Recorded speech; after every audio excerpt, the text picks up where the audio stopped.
Hello and welcome to Faithfully Stampin' with Jennifer Helm. I am an independent demonstrator with Stampin' Up, and you can find me on Facebook as The Faithful Stamper. Today I'm going to show you how to make a split front card technique. This is a great technique where I will teach you how to make a template that you can use time and time again to make many cards in this same format. So the first thing you will need is a piece of cardstock that is 5 1/4 by 4. It doesn't have to be any special color. This is going to be your template. You might not want something too dark because I like to make notes on mine. So I am going to bring over a ruler and a pencil and just do a little bit of measuring. So the first thing I'm going to do on the right side of the 5 1/4 inch side, I'm going to put a measure marking at 3 inches. On the opposite side, I'm going to put a mark at about 1/2 inch and one a little more than 1/4 inch down from that. And then finally, I'm going to come in on the bottom at the 3 inch mark as well.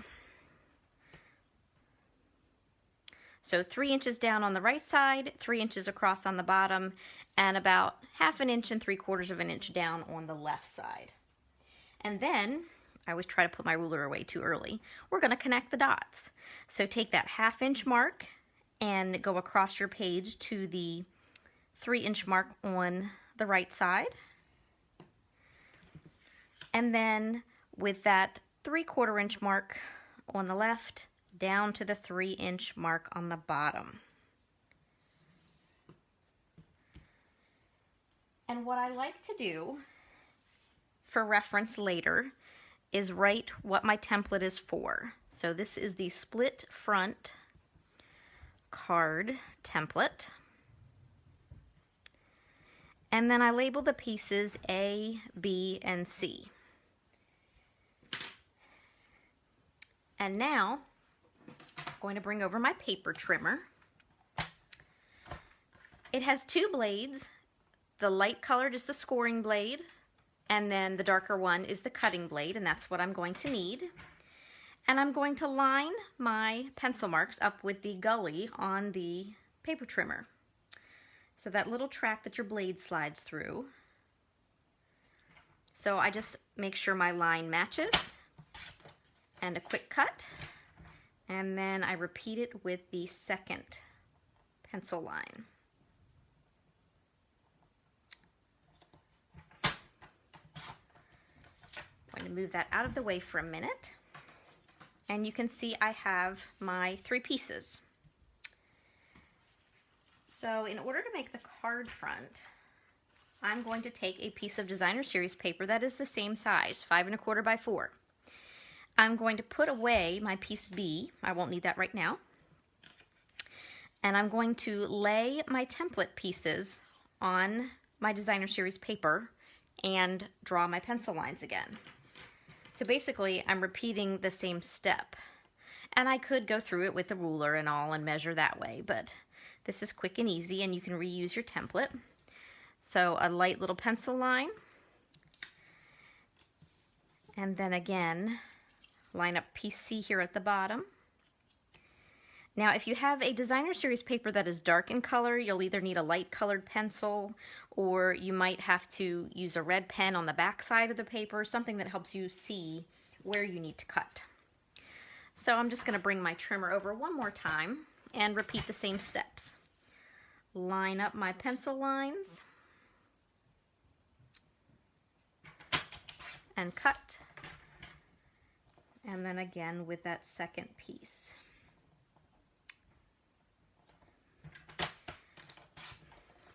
And that's all the cutting I need to do. For the moment, I'm going to put this piece away. This is section B. I'll show you some samples later that shows you how to make use of those. And what I like to do is just grab my pencil eraser and lightly go along the edge in case I didn't quite get that pencil line off the designer series paper, and that way I don't have any offending pencil marks. Now scoot that out of the way. Now I have my card base. This is a piece of real red that is 4 1/4 by 11. It's scored in the middle at 5 1/2. And I just folded in half to make my card front. And for this, you're going to need 2 pieces of basic white cardstock. If you're familiar with Stampin' Up, we retired Whisper White, and we now have basic white. It's the same great properties in our cardstock. So you'll need 1 piece from the inside of the card and 1 piece for the card front. And what we're going to do is attach these pieces to the front. Now you can see this does not give you a ton of room for a sentiment. So you'll have to be careful with what size stamp you use for a sentiment, or you don't have to put a sentiment on at all. I'll show you some samples so you can get an idea of the different variety that you have. For this card, I am using the Snailed It stamp set from our new January to June catalog. And so right before I turned the video on, I pre-stamped in Memento ink our cute little snail image. I wanted to let that sit for a moment because I'm just going to take a quick minute and use our Stampin' Blends to color in our cute little snail. And I positioned him near the corner because I knew he was going to be covered up just a little bit with our card, but I still get the cute snail pictured there. It'll be like a little peekaboo. There are so many stamp sets, I thought you could do like a little animal sticking its head out, a little chicken or a bear or something. That would be a fun card to make. So I'm just going to quickly color using my Stampin' Blends. I have dark real red, just for this sweet little heart. I have dark Daffodil Delight, which I'm going to use to color in my snail shell.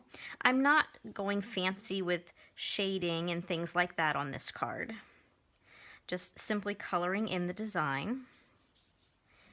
Our alcohol markers are great for blending colors and things. Now I'm going to use little dark petal pink just to highlight these cute little polka dots. This is about the fanciest I'm getting with my shading.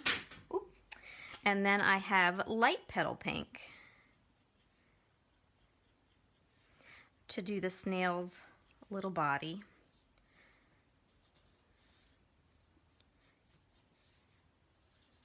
Your snail can be a him or a her, I don't think it matters. There we go. Let's get that corner a little bit there. And now, 2 more things. I'm going to color my little envelope here with some dark Pool Party.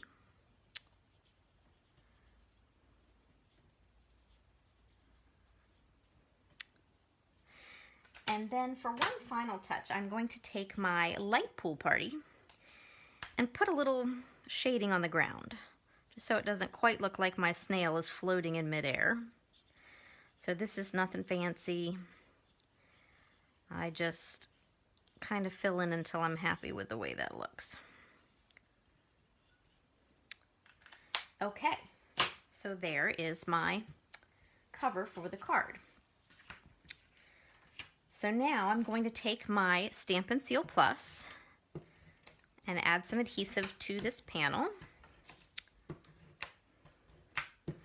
My adhesive is being a little persnickety today. I like to say it's camera shy. Here we go. So just put that on the front. And now, there's one step before you glue these panels on. And this simple step will make your life a little bit easier when assembling the card. I'm going to take 2 strips of cardstock that are 1/2 inch by about 6 inches. You can go a little bit longer if you want a little more room. And I'm bringing over our silicone mat because I'm going to be putting adhesive right along the edge here, all the way to the corners, and I don't want it to muck up my work surface.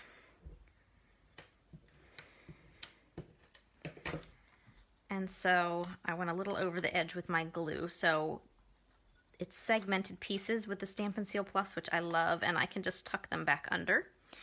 So now I'm going to take this strip of cardstock and make a little border. So I don't measure it, I eyeball it about maybe 1/4 inch. The important part is to make sure that you have a little bit of overhang on both sides so that you can trim off the edges and have straight edges. So you're just going to trim straight down, and this is my panel A, and then straight up there. And then I'm just going to repeat with my second piece. And it's really important to get these corners. There we go. This is where my adhesive is being a little difficult.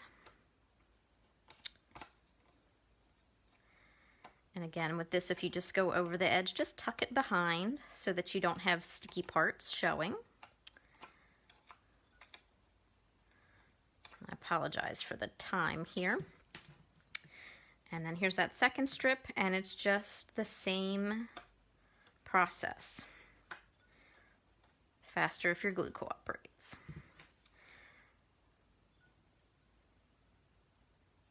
And again, eyeball, I try to measure about the same distance. Give that a press. Can move my silicone mat out of the way for a moment. And again, I'm just going to trim straight across and straight down. So these just extend those panels a little bit and help you with card assembly. So now I'm going to bring my card or my silicone mat back over for just a minute, because now I'm going to attach these to the card, and I recommend putting panel C down first. I learned this through trial and error. You can really do it either way, but I found I didn't like the way this looked as much when I put panel C over the top here where it meets. I like it better when I put panel A over the top. It just has a slightly neater look to it, and I like that better, but it's your choice.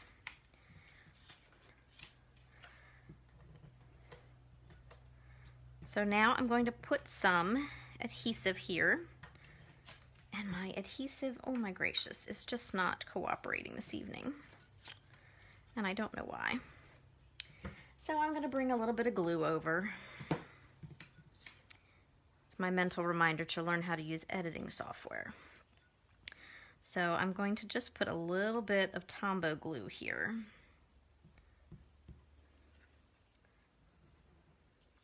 A little goes a long way with our green glue.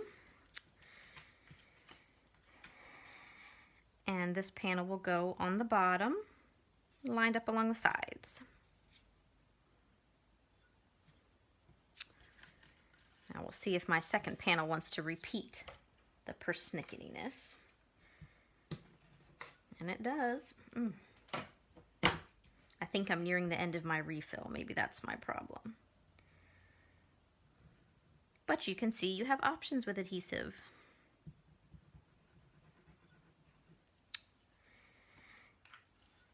Now, I'm going to pick this panel up, and this one goes along the top. I'm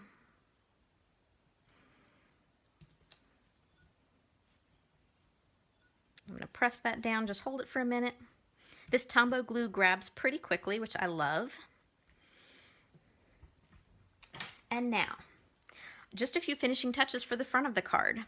I like to cover up this little seam. This one doesn't look too bad, however, it's not perfectly lined up, and I just like to camouflage it a little bit. So I pre-stamped and cut and colored one of the other images from the Snailed It stamp set, and I'm going to attach that at the top and kind of cover it up. So you'll have to be careful with what shapes you use. You can't use anything that's too large. I tend to favor circles or something with a circular edge, but you can experiment with what you have. So a few dimensionals on the back, and then I'm going to position it to cover that little seam there at the top without overhanging the side of the card too much, if at all.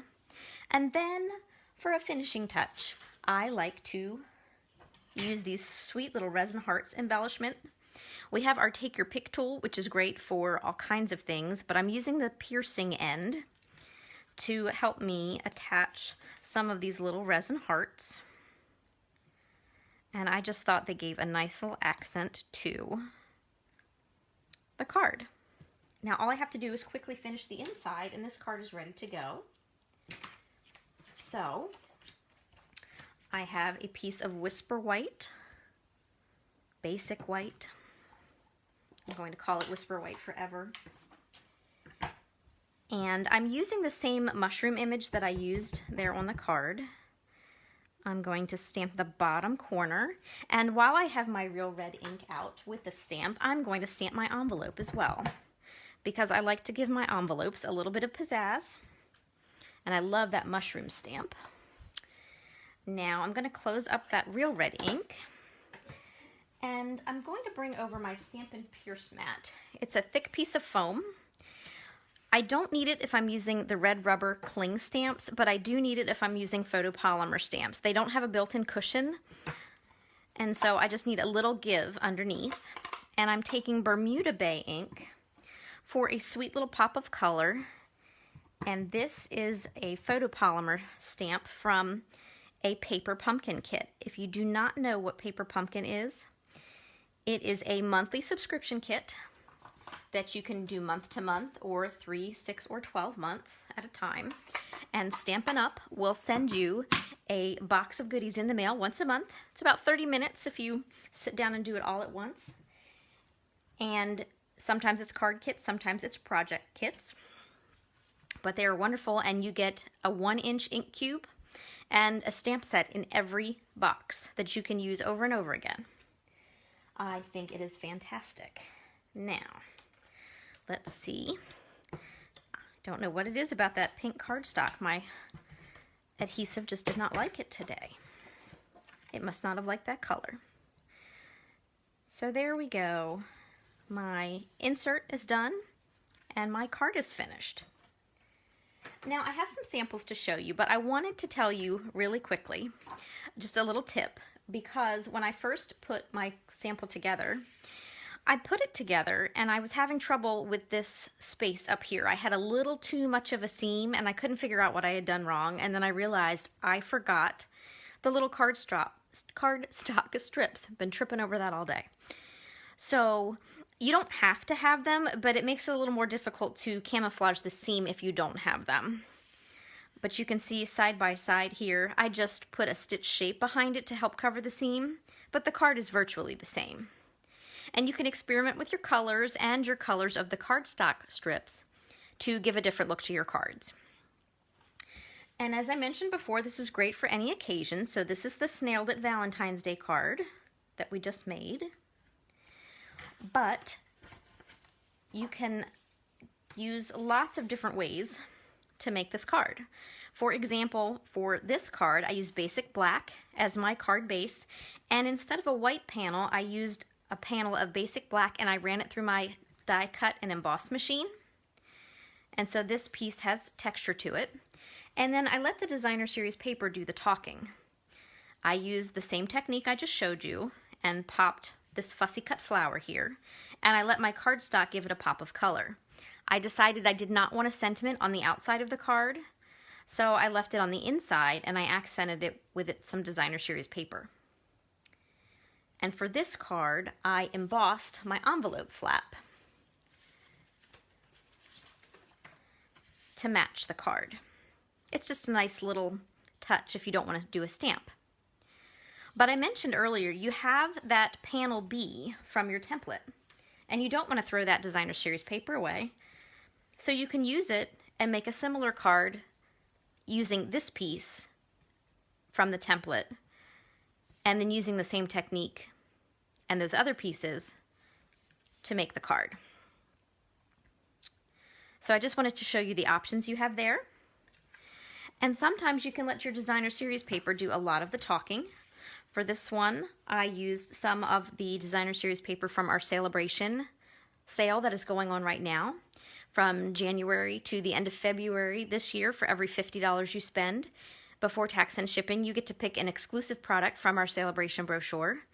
And the Sweet Strawberry paper is one of those items that you can choose from. So I love how the papers coordinate and then I just stamped the inside of this. This features the sweet strawberry stamp set that we have. I also used the same designer series paper, but the blueberry pieces to make these cards, and I wanted you to see how I used the same 2 pieces of paper and just switched the pieces. So there's the blueberry version, and I liked the strawberries so much I made strawberry versions as well. And these I really like. I think they came out really cute, and I love the colors. This is Garden Green and Blushing Bride. It reminds me of Strawberry Shortcake. And these I made birthday cards. And I didn't forget to stamp my envelopes. And finally, one more. As I said, these can be all occasion cards, so I made a Christmas card to show you that this really can be used for any occasion. You can glue your panels flat, or you can raise them up with dimensionals. If you raise them up with dimensionals, just make sure you cover your corners and your straight edges and put one in the middle so that the paper doesn't sag. And on this one, you can see here I used a tag for a greeting. I thought that one fit very well. And then on this card, I just used a small sentiment, and I raised it up a little bit to make sure that it wasn't hidden behind the corner of that bottom template. So there you have the split front card technique. I learned this beautiful technique from Sharon Armstrong, a fellow demonstrator. I hope you enjoyed that video. If you'd like to see more videos and more card techniques, I hope you will join me by subscribing to this YouTube channel, Faithfully Stampin' with Jennifer Helm. You can also follow me on Facebook as The Faithful Stamper. Thank you so much for watching. Happy crafting.